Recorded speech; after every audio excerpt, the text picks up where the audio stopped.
ब्रह्मज्ञानी संत की सत्संग का फल अनंत गुणा फलदायी होता है।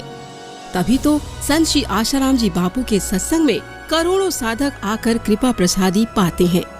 दरअसल ये कृपा प्रसादी हमारे दादा गुरु साईं लीलाशाह जी बापू जी की देन है, जो हमें हमारे बापू संत श्री आशाराम जी के जरिए मिल रही है और हमारा भाग्य सुधर रहा है।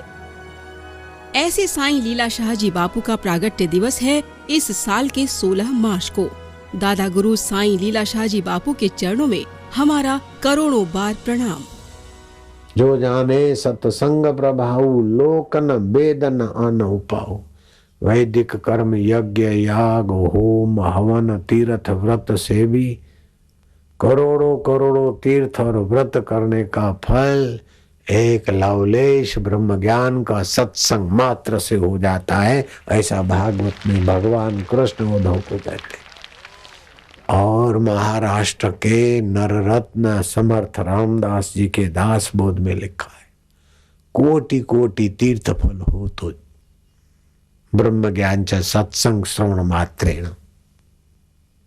दास बोध में भी लिखा। और कबीर जी कहते, तीर्थ नाए एक फल, संत मिले फल चार, सतगुरु मिले अनंत फल। जिस फल का अंत न हो, पुण्य के फल का अंत हो जाएगा, सुख भोगेगा तो अंत हो गया। पाप के फल का अंत हो जाएगा दुख भोग कर, लेकिन सत्संग का फल अनंत फल सतगुरु की कृपा का। पुण्य तो सुख दे के नष्ट हो जाएगा, पाप दुख दे के नष्ट हो जाएगा, लेकिन सतगुरु मिले अनंत फल। कहत कबीर विचार, जिस फल का अंत न हो, ऐसा अनंत फल सतगुरु की कृपा से मुझे मिला है। इसीलिए शरीर को कैसे भी पटा पुटा कर अपनी भागा दौड़ी कर रहा। आपकी महिमा हम जानते हैं। आप इतने ठगे जाते हो तो हमारे हृदय में पीड़ा होती, इसीलिए भागे जा। क्या आप न ठगे जाओ और आप असली खजाना। मेरे गुरुजी को साक्षात्कार हुआ और फिर पोटला लेके सिर पे, वो तो मेरे पास तो थोड़ा चमक धमक है। मेरे गुरुजी तो एकदम फक्कड़ शाही। एक बार रमण महर्षि के पास पहुंचे और ये आपस में गोष्ठी हुई, आत्म विश्रांति, आत्म प्रीति और आत्म तत्व का ज्ञान, परमेश्वर का, परमात्मा की सतता, चेतनता, आनंदता का।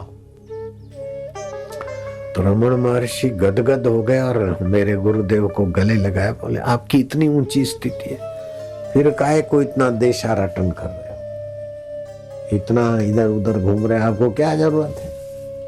ब्रह्म सुख मिल गया, जैसे नारायण अपने योग निद्रा में, शिव जी अपने आत्म समाधि में, वही तुम्हारी अनुभूति है। जो शिव जी की अनुभूति है, जो भगवान नारायण की अनुभूति है, वही आपकी है। फिर आप इतना भागा दौड़ क्यों कर रहे हैं। बोले मैं चाहता हूँ लोगों को भी मिल जाए। हे लीलाशाह बाबा, अगर आप ये नहीं करते तो आसुमल को कैसे मिलता है एक खजाना, और उनके द्वारा इतने लोगों को कैसे मिलता है। महापुरुष, आपके चरणों में, आपकी उदारता के चरणों बार बार प्रणाम। अगर ये उदार होकर इतना श्रम नहीं सहते और इधर उधर रटन नहीं करते तो हम उनके चरणों तक भी तो नहीं पहुंचते।